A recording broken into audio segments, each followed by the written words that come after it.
Welcome to the Hello Irlandia Weekly News. We bring you all the key news stories in and about Poland. The start of May has been a relatively quiet news period, with many Poles taking advantage of the May 1st and May 3rd public holidays to take an extended break. But political activity is now back in earnest, with the ongoing war in Ukraine and the government's efforts to shore up support in advance of the forthcoming general election to the fore. President Duda has once again spoken out strongly on the subject of Russian war crimes against Ukraine, while the government has continued its moves to bolster the Polish military, with the purchase of a state-of-the-art air defence system from the UK. Meanwhile, the clash between the Polish and other Central European governments and the European Commission over the unilateral imposition of bans on the importation of Ukrainian grain and other agricultural products looks to have been resolved, at least for now. The main developments over the past fortnight have included President Andrzej Duda calls for a special tribunal to prosecute Russian war crimes in Ukraine. Agreement is reached with the European Commission on an EU-wide ban on Ukrainian grain imports, replacing national bans.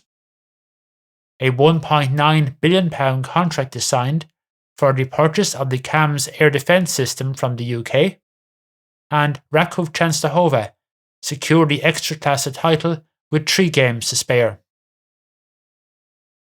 President Andrzej Duda on Tuesday renewed Poland's call for the establishment of a special tribunal to fix accountability for alleged Russian war crimes committed in Ukraine, saying that justice is justice and all Russian crimes must be investigated, judged and punished. He was addressing an online summit of the so-called core group leaders on the establishment of the special tribunal for the crime of aggression against Ukraine. Duda told the gathering that Ukraine is defending itself against a barbaric Russian aggressor that violates international law and all the principles and values our international community has agreed to follow. It is really difficult to imagine a world in which an aggressor and their crimes are not condemned and punished, a world in which an aggressor avoids legal responsibility for their brutal actions. The Polish president claimed that the issuing of an arrest warrant by the International Criminal Court in March for Russian President Vladimir Putin sent a strong message to Russia, but also to other states committing crimes, that the enforcement of justice has already started.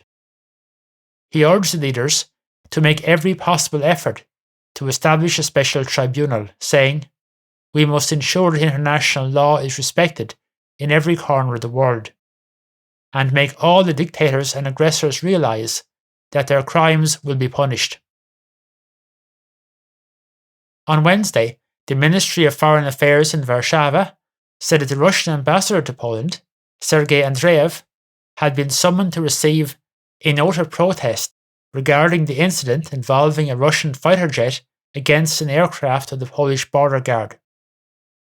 Ministry spokesperson Łukasz Szczyna added that, "We strongly condemn the provocative and aggressive behaviour of the Russian side, which is a serious international incident."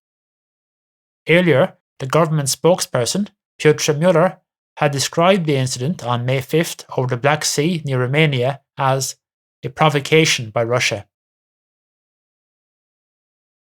At the end of April, Prime Minister Mateusz Morawiecki announced that the dispute with the European Commission over the unilateral action taken by Poland against Ukrainian grain imports has been resolved.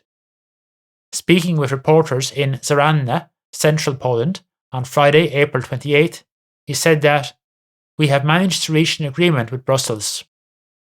Under the deal, the EU will replace national bans on Ukrainian grain and other agricultural products, which were imposed by several other Central European countries in addition to Poland, with an EU-wide ban on the import of 5 agricultural products: wheat, corn, rapeseed, sunflower and sunflower oil.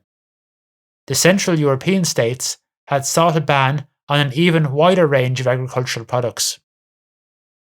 Morawiecki said the decision to reach the deal is consistent with our agreement with farmers, because above all, we are looking after Polish farmers.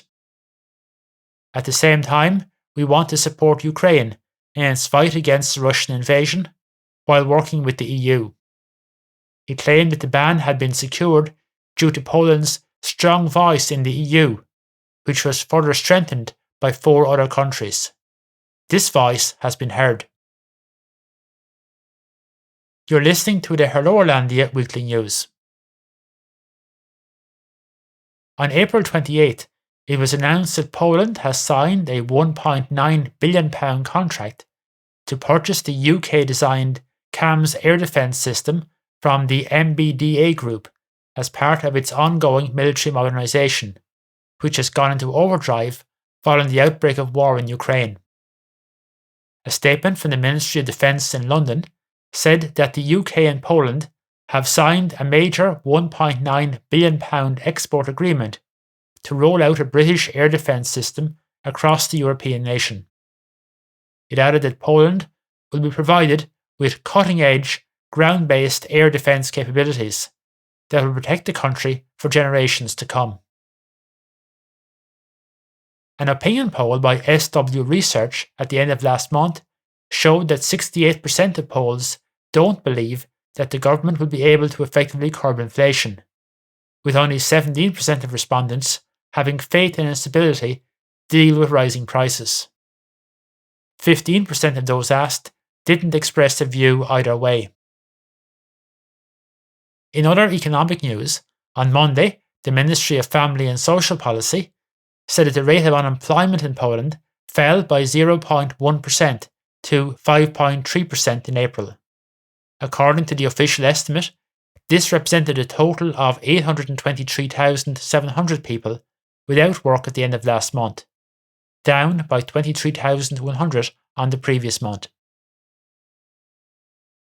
Political activity in Poland is swinging back into action after many Poles last week enjoyed a 5-day break, assuming they managed to secure just 1 day's annual leave on the Tuesday, with the May Day public holiday on Monday, May 1st, being followed on the Wednesday by another public holiday for Constitution Day.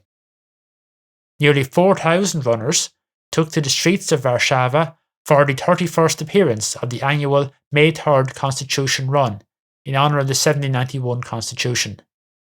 The 5-kilometre route for the Beg Konstytucji took participants close to locations associated with Poland's last king, August Poniatowski, who was one of the drivers of the constitution, hailed as the first modern constitution in Europe and only the second in the world after the US Constitution of 1787. In a relatively rare event these days, Polish women's tennis superstar Iga Świątek on Saturday lost in the final of the Madrid Open to Aryna Sabalenka of Belarus, 6-3, 3-6, 6-3. So Sabalenka got some atonement for her loss to Świątek in the Stuttgart Open last month. As the Polish soccer season moves to a conclusion, Raków Częstochowa has secured the Ekstraklasa title with 3 games to spare. They clinched top spot after their nearest rivals, Legia Warszawa, lost 2-1 to Pogoń Szczecin on Sunday. On Tuesday of last week, Legia Warszawa had beaten Raków Częstochowa 6-5 on penalties at the National Stadium in Warszawa to win the Polish Cup final. Legia emerged victorious despite having a player sent off after just 7 minutes, with the game finishing scoreless even after 30 minutes of extra time. The Polish embassy in Dublin marked Dzień Konstytucji with a very special guest.